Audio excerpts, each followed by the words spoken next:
Howdy folks, and welcome back. Hope you guys are blessed doing okay out there. Well, for today's video, I present to you There Goes an Airplane Reaction and Review. In this program, Dave will take us and show us all kinds of airplanes. We'll be looking at a airport near Los Angeles, California for Southwest Airlines, UPS, and also some military aircraft. This is the first program to introduce military vehicles into the series. Pretty cool. And the YouTuber who uploaded this is the same one who did it for the other ones we've seen so far. I'm not going to say the name because it's way too complicated.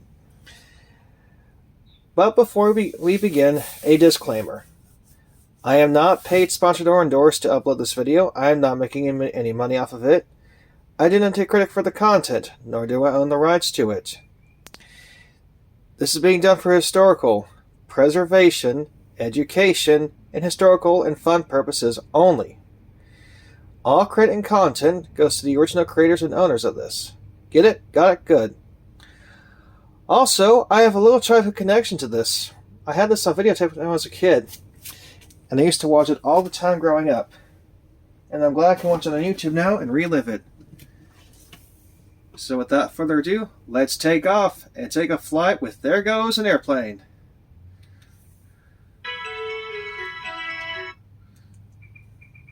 Here we go.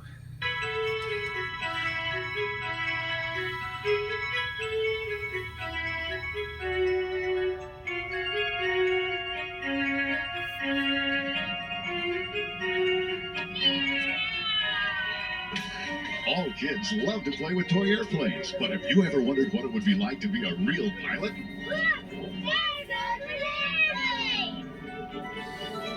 Watching this as a kid always made me want to... There I go again, stuttering. When I saw this as a kid, I always wanted to fly in an airplane, and I got my first chance to. I flew to California for vacation back when I was a kid.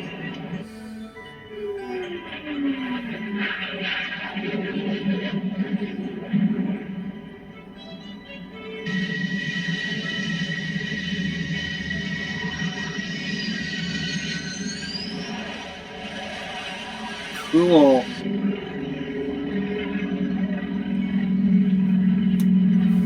There's Dave.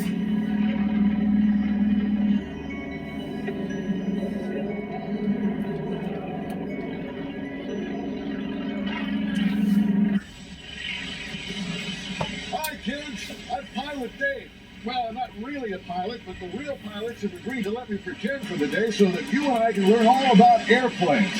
This is a biplane, and in a biplane, the real pilot flies in the back. Okay, Dave, you got it? Wait a minute. I don't have anything.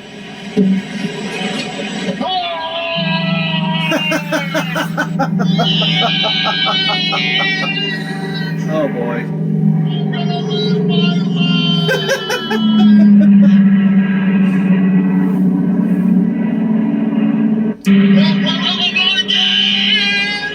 Oh no. I changed my mind. I don't want to be a real pilot.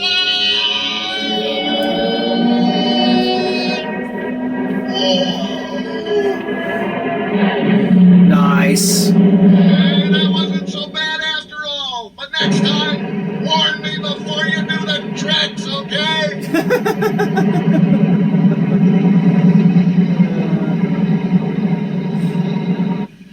Wow, that was quite a flight. I'm glad the real pilot was really in control. By the way, I want to tell you about this airplane now. This is a very special airplane. It's a biplane. As you can see, it has two wings. This is a brand new airplane, but it's an exact replica of a plane that flew back in 1935. So, how do planes fly? Well, let's take a look at the wing and see. If you notice, the bottom of the wing is fairly straight, but the top portion is rather curved. Now, what that does when the wind flows over the wing is it forces the air on top of the wing to go faster than the air on the bottom. It has further to travel. That creates a suction which lifts the airplane into the air. So how do we get the air to go over the wing? Well, come right with me. History in the Dark made a video reviewing every program that Dave made, and he said this was wrong on how airplanes fly, but I don't know. I used to be big into aviation when I was a kid and flying, and I really got into it when I was a teenager. But tell me, guys, is this really how airplanes fly? I don't remember. It's been a long time since I've looked into it. Let me know in the comments below. This is the propeller. And the propeller is like a big fan or a big screw that pulls the airplane through the air and forces the air over the wings, which causes the lift. It's really pretty simple. Looks clean. Pilot Vince is the man who really flies this plane. He's going to show us how the controls work. The control stick is normally flown in the mid position like this. When we want the airplane to dive towards the ground, we simply push it forward. When we like to take the nose of the airplane and pull it up into the air, we'll pull it aft like this. When we want the airplane to roll to the left, we simply bring the stick over to the left like this. And if we want to go to the right, we simply bring it over to the right.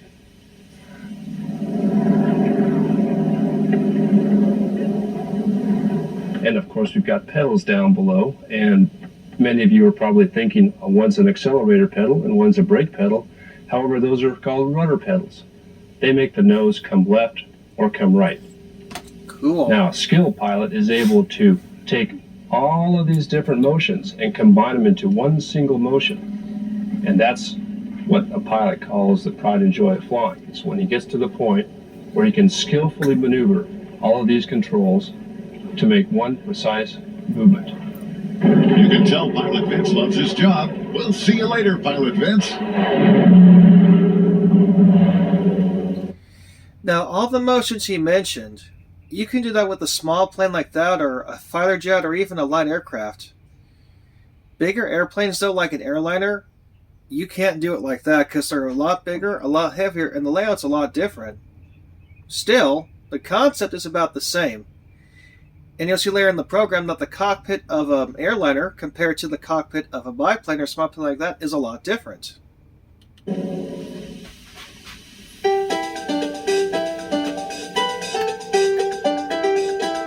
The very first plane to fly was also a biplane. It was invented by the Wright brothers in 1903. It was first flown in Kitty Hawk, North Carolina. Hard to believe.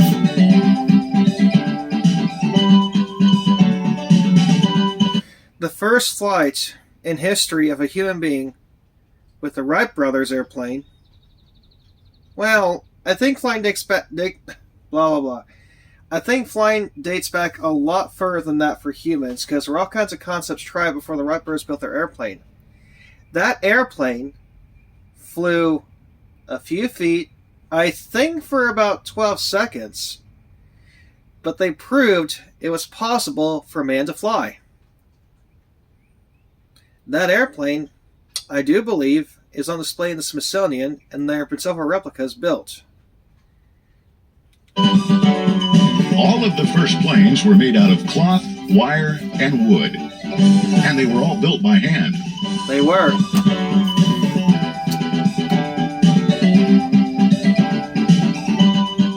Some looked pretty weird, and they didn't always fly. This was one of the first passenger planes. It's really strange. So there were all kinds of wacky designs to try to make airplanes fly back then. More wings, more propellers. Some looked really goofy. And you look at airplanes today and back then, you think, that was an airplane? It sure as heck didn't look like it. Folks, I gotta pause the video real quick. I have got to check on something. I will be right back. Alright guys, I'm back. Let's continue. Oh, look at that thing. This airplane is called a gyrocopter. Looks more like a helicopter to me, folks. Back then, very few people got to fly in airplanes. Oh yeah. And nobody could imagine what planes would look like today. So, that big airplane you saw in front of what I think looks to be the New York City skyline is called a flying boat. For a short time, they could land and take off on the water, which was pretty cool. The biggest one built was called the Spruce Goose, which was built by Howard Hughes and flew one time in 1947. This airplane is called a seaplane, and they're still in use today.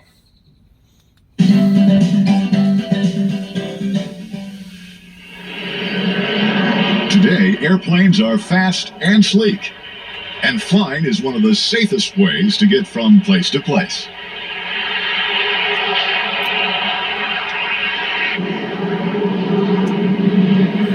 But they look like they're flying slow, but they're not.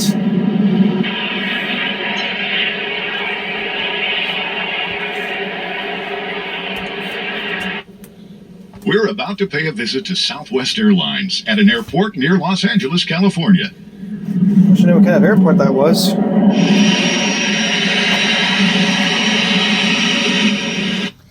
I never flew Southwest. I always flew American because my parents had it, but I never got to fly in first class. I wish I did. It was always second class, and I'm way too big for those seats.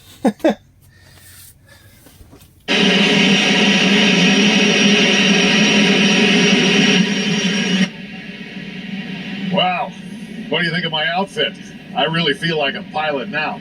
Well, we've seen some small airplanes and what makes them work and how they fly. Now we've come to a busy airport where we're going to see some much larger jet airplanes and how they work. These big airplanes have to get gas, just like your car at home. The baggage is stored in a special compartment in the belly of the airplane. Yep. These baggage handlers have to be strong to carry all these bags, Oh, yeah. and have to be very careful to read the tags so that the bags get where they're supposed to go. My name is Bruce Bennett, and I'm the station manager for Southwest Airlines. Well, the airplane Southwest flies a Boeing 737, and they hold from 122 passengers all the way up to 137 passengers. They go about 350 miles an hour. They fly about 30,000 feet. If you come in close to the engines, before the engines are shut down, it's like a giant vacuum cleaner. And it will take your hat and your tie and anything, it'll suck it into the engines. And of course, those blades are spinning very fast, so it's very dangerous. And that's why we have all of the safety rules on the ground that we have, because it's very dangerous. Hi, I'm Christy Hernandez, and I'm a flight attendant for Southwest. And he's right. The airplane engine's like a giant vacuum sucking the air in and forcing it back out, which you're going to hear about later from Dave. He'll be in more detail about it than I am. And a flight attendant is basically like a car attendant on the train, only it's an airplane. And I'm going to show you some of the features on this 737 aircraft that, part of my job consists of. I'm going to show you everything that a flight attendant would do, okay? From the moment you step on the plane, we welcome everyone. We're like, hi, hello, good afternoon. And what I'm going to do is I'm going to board you. So I help you sit down in these seats. This is a little lounge area. It has a little bit more comfort in here, okay? And if we step back a little bit more, we have the rest of our seats all have these little tray tables that come down, okay? You can put your food there, your drinks. And I help you and I make sure that you're nice and safe in these seats with the seatbelts. I have to make sure that everyone has their seatbelt located right around them, okay? So you put your seatbelt on for takeoff. During the course of the flight, I'll serve you your drinks. Here we have our Cokes up here, Dr. Pepper, all that good stuff, straws. Okay, we can make our coffee here, and we have stir sticks, okay? So it's just like a little kitchen. We can make all of our stuff up here. Flying is fun. I can hardly wait to see you real soon. Well, it used to be fun. I mean, if you look at these seats, look at how much legroom they have. Over the years, airplanes... I can't talk. Over the years, airplane seats have become a lot more cramped. They have been moved closer together and have gotten a lot tighter. They're trying to cram more people in to make more money, which is ridiculous and actually not very safe or comfortable. Well,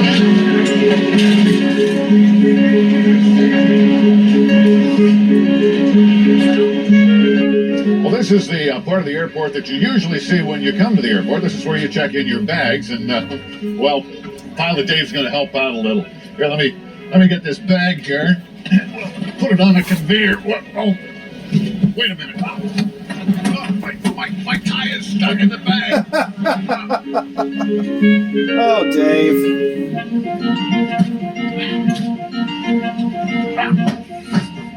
Thanks, guys. I'm really embarrassed. I don't quite know how that happened, but thank you very much.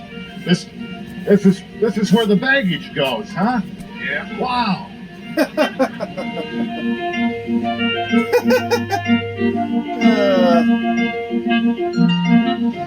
We're behind the scenes now at the airport. Usually they don't let people back here, but because I'm pretending to be a pilot today, they've let me come back. And you'll find all kinds of little trailers and tractors back here. Each one's a little different, and each one has a specific job. What they do is they service the airplane while it's on the ground. And you couldn't do that really very easily today. To go back behind an airport for a video like this, you really had to get permission or know somebody who works there to do this kind of thing. Remember, this is before 9/11. This was released in March of 1993, I believe. I'll check the date and get back to you guys in a minute with that. Well, when I pause it again. Now this machine looks really cool. This is called an airplane tug. It's actually used to hook to the front wheel of the airplane to move it around the airport when the engines aren't working. Hey, here comes a big airplane now. I better let the real tug drivers take over. July 27th, 1994, guys, is when this was released. So, yeah. I love this scene right here.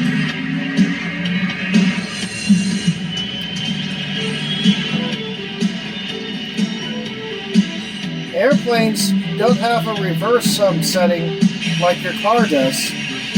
They only go forwards with the engines. They have reverse thrust, but that's only used for landing. That's why that tug has to push it back from the gate before they get turned around for takeoff.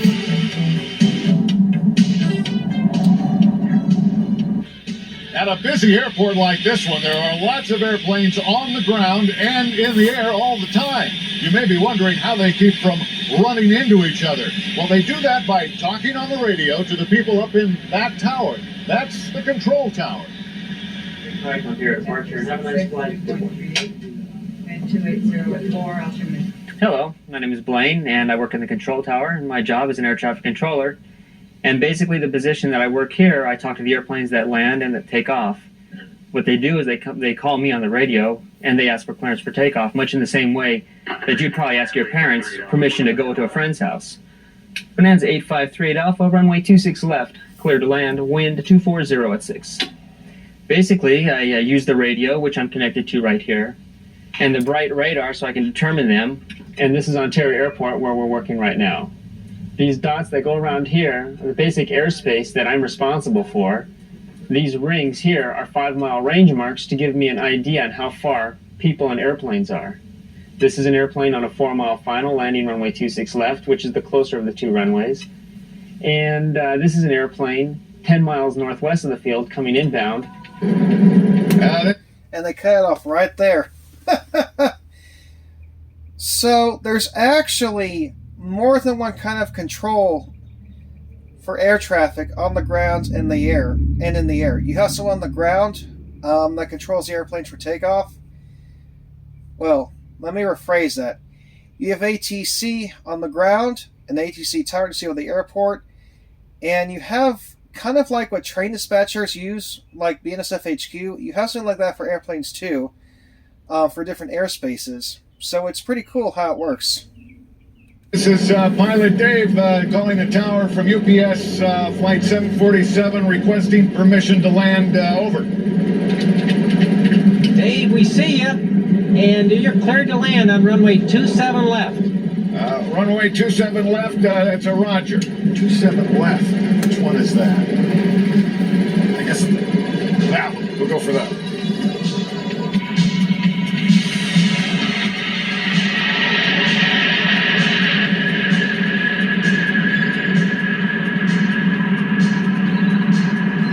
Just landed at the United Parcel Service hub in Ontario, California. These big planes don't carry people. They carry packages. Every day, millions of people have United Parcel Service fly packages across the country and around the world. At the time this was being made, this was the biggest passenger and cargo airplane in the world. Well, one of them.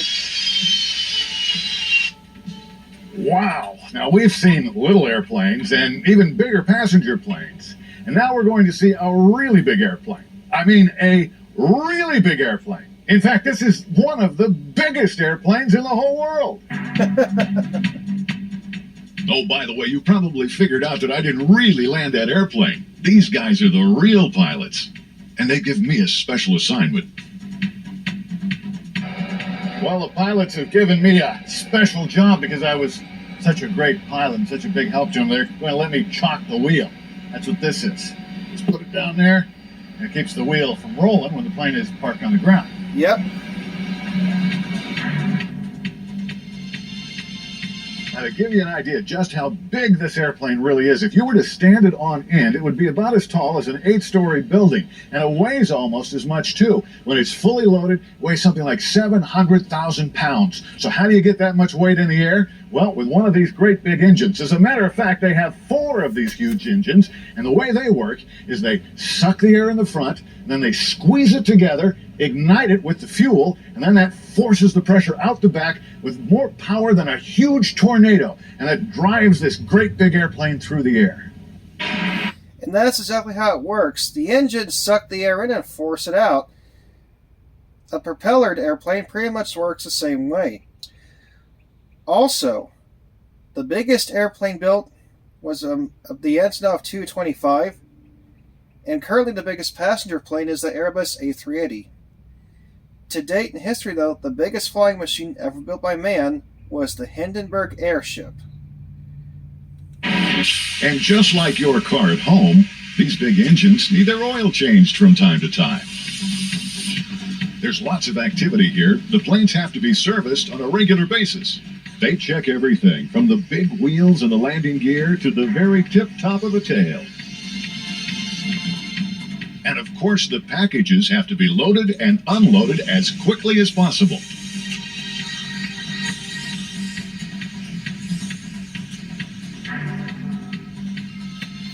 These big machines are specially built to help lower the containers gently from the airplane. Each container is full of packages. One of them might be headed for your house. And I always thought one was whenever I heard that.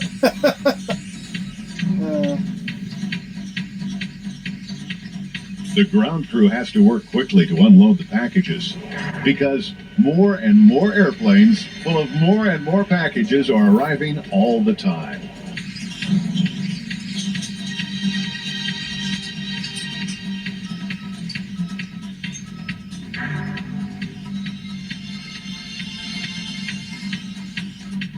This container is clear. You can actually see the packages inside.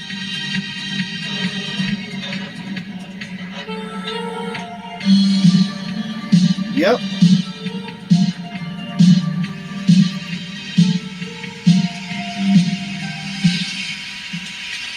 And if you thought the outside of this cargo plane was big, just look at the inside. It's huge. That always amazed me seeing that when I was a kid. You look at a passenger airliner and you see how small it looks with all the paneling and stuff and the seats. You look at a cargo airliner like that, whoo-wee, it's gigantic. Look at all those instruments. I'm not even going to try to guess what all of them do. But I do want you to meet our pilot today. This is Captain Jim from UPS, and we're on the flight deck of a 747 airliner, a great big huge airplane used for hauling cargo for UPS. Captain Jim, tell us a little bit about what all these things do. Dave, this is the steering wheel for the airplane. This lets you climb and descend and turn left and right. So that's like a steering wheel in a car. Yes, sir. Here we've got the throttles. In your car, you've got a rudder pedal, or I'm sorry, you've got a pedal on the floor for your throttle, and here we have throttles right here. So this would make 4 it go engines. forward, Yes, sir. and these would shut those big engines down, right? All these instruments up here in front of you, Dave, They're to tell you what the attitude of the airplane, whether you're climbing, whether you're descending, whether you're turning left or turning right. And you've got an airspeed indicator. It's just like a speedometer in your car. You see the numbers are a lot bigger than in your car, though, don't you? Here, this speedometer goes up to 400 miles an hour. Wow. It's a lot faster than your car. How fast does this plane fly when it's actually... This airplane can fly up around 500 miles an hour. And how high? Oh, and how high? Up around 40,000 feet. And that's how many miles high? Oh, at 5,000 feet per mile, that's about 8 miles. 8 miles high. Wow.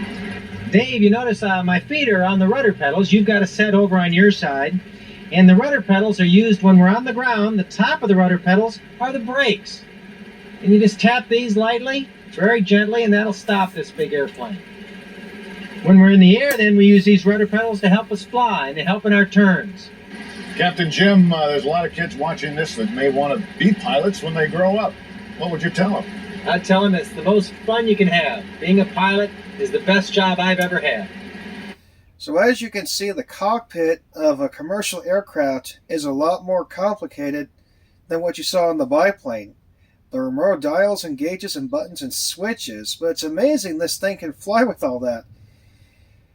A lot of airplanes used to have, and some still have, 3 people in the cockpit. Co-pilot, the pilot, and the flight engineer, who would maintain some of the systems while the others were busy. Most airplanes now only have 2 people in the cockpit, but some still have 3.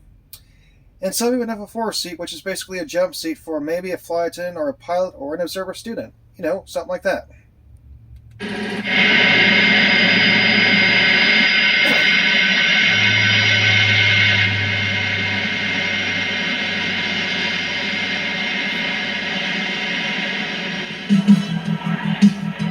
Fighter jets.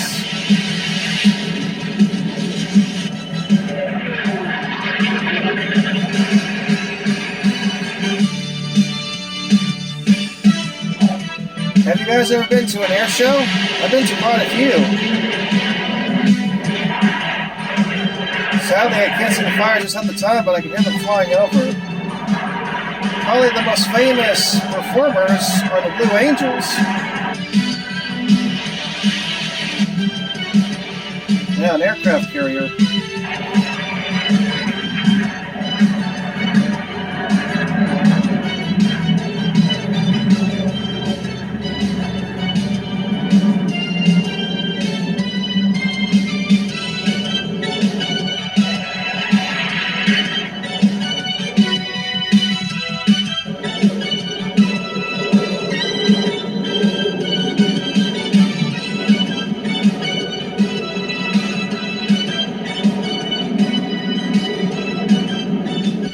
Well, if you ask any pilot, they'll tell you that one of the most exciting and dangerous things to do is to land on an aircraft carrier. We've been real lucky because the Navy has given us permission to land on the Kitty Hawk, as you're about to see. Now, we're going to take this airplane out there. It's called a COD, and the most unusual thing about this airplane is that the wings fold back, as you'll see, and that saves space while they store the planes on the aircraft carrier. They're about to fold those wings out so we can fly out over the ocean and land on the aircraft carrier. So if you're ready, I'm ready. Let's go.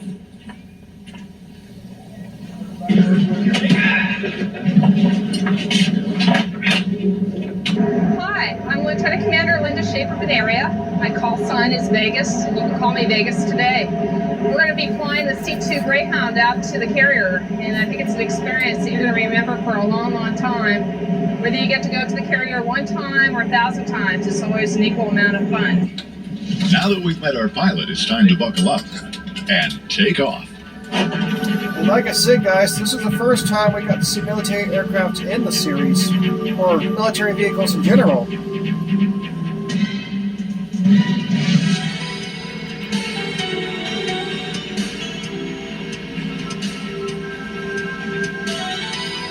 Wow, there she is, the USS Kitty Hawk. It's a huge ship. But I can't believe we're actually going to land on that tiny runway. I'd be as shocked as he would be.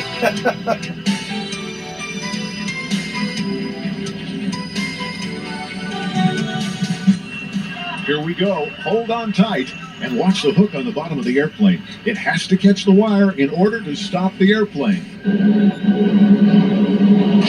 Nice flying, Pilot Vegas.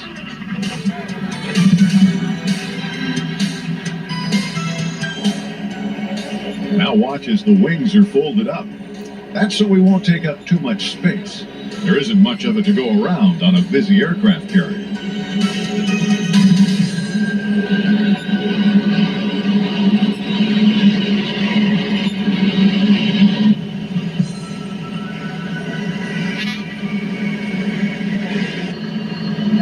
We're on the flight deck now. This is one of the noisiest places you could ever be, and one of the busiest. Also, it's one of the most dangerous because these planes land at more than 150 miles an hour and then come to a complete stop, if they catch the wire, in 3 seconds. Isn't that something? Look at that.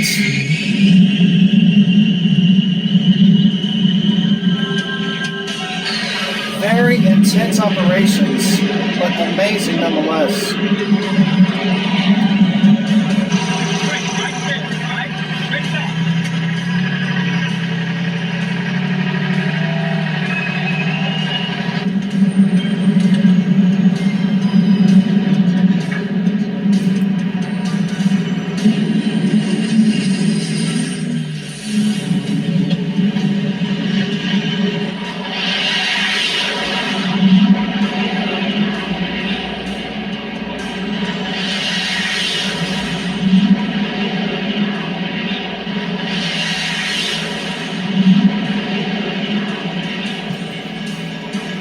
Cool. Good morning. I'm Captain Bill Pickavance, Commanding Officer of the USS Kitty Hawk. Welcome aboard. An aircraft carrier is a seagoing air station. It's a ship that carries about 80 airplanes. They can fly all different types of missions and do it at sea. We have F-18s, the Hornet, which is a very fast airplane that has the capability to drop bombs as well as fire missiles. The F-14 is also a platform that can shoot the bad guys down with their missiles. They have some real long-range missiles and long legs, and they can also drop bombs, so we use them for both. The A-6 Intruder, that's one of the funny airplanes with the big nose and the air refueling probe up on the nose, is used for long-range bombing when we have to go a very long distance, and they're also used for tanking. The E-2 Hawkeye, which is a big airplane with the big looks like a big flying saucer on the top, is sort of our eyes. When we're down low down here, we can't see as much as an airplane way up high. He has a further, what we call a radar horizon. He can see further over the horizon. So we use the E-2 to get out away from the ship and look for all the bad guys that could be coming in from the air. The carrier onboard delivery airplane, since we're away from land, we don't have the trucks and all that stuff that you see coming in and out of your local towns and things. So we have to have all of our stuff flown out. All of our bananas and all of our mail and all of our people and all that stuff has to be flown out to the ship. We're shorter. We're not as long as a normal runway on an airport. So we have to use catapults and arresting gear to land the airplanes. They have a tail hook that comes down and grabs the wire to stop it. And we have kind of like a slingshot up on the forward part of the ship that shoots the airplane off. And the airplane goes from standing still to about 160 miles per hour in about 2.5 seconds. Look at that.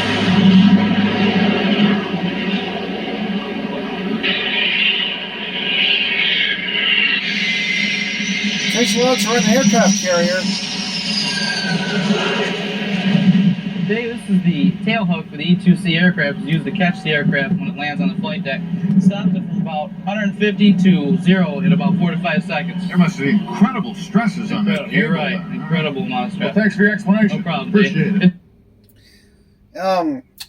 So the reason these airplanes can go so much faster than a commercial aircraft is because not only are they shaped aerodynamically, but they're also much lighter. Supposedly, you could fly a Firejet from New York to LA in less than 2 hours. Oh, that's amazing. Wow. Time for another dream sequence. Hey, look out!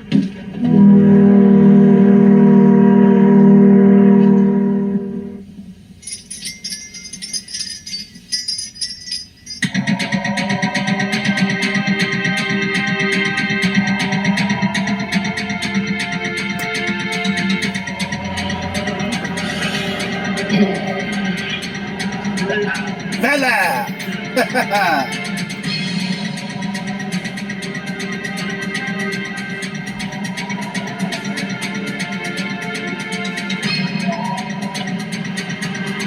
Here goes Dave.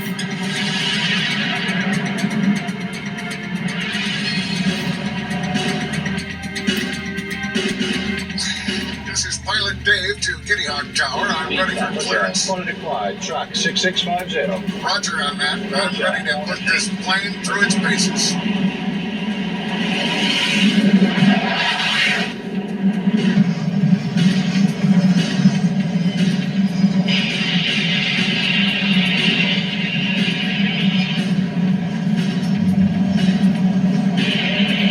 Pilot Dave to Kitty Hawk Tower. Uh-oh. Pilot Dave to Kitty Hawk Tower. I think I have an emergency situation here. Pilot Dave to Kitty Hawk Tower.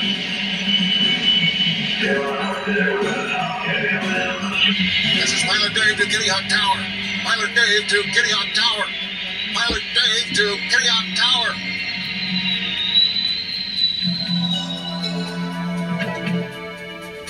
Pilot Dave to the tower. Dave, wake up, Dave. Pilot Dave to the tower. Dave, you okay? Wake up, Pilot Dave. Dave calling the tower. Dave, you okay? Daryl. Geez, what happened? I just had this incredible dream that I was a real, never mind. Thanks for all your help. Sure you're okay? Oh, yeah, I'm fine. Thanks. Hey kids, I'm Captain Bill Pickavance, and if you like what you've seen and there goes an airplane, and you want to be a naval aviator, stay off drugs, study hard, keep your motivation up, and you can do it. That's right. To do anything, you gotta learn about it first. And you can do it if you work hard enough.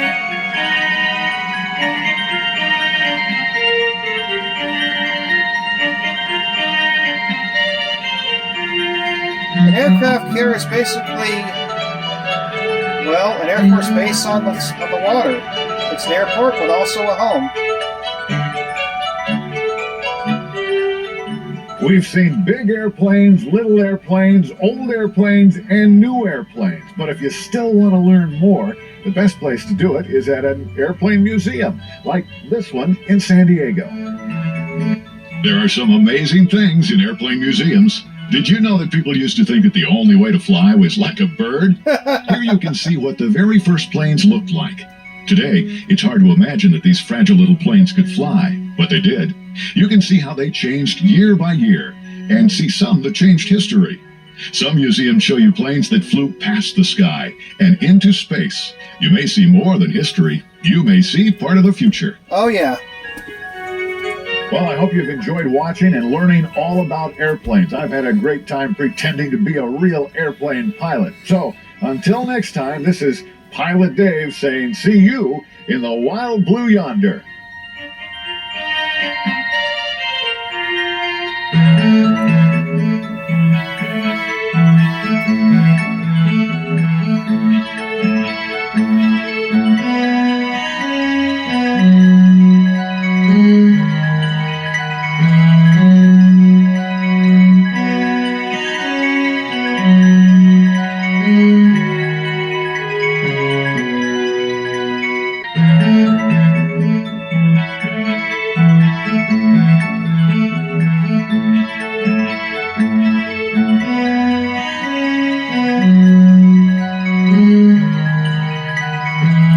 Thank you to all of them indeed.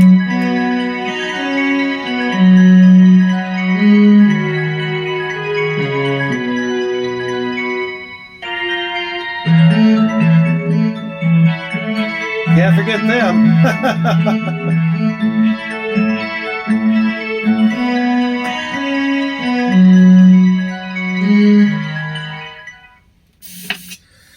Well, there you have it, folks. There goes an airplane. So what are my thoughts on it?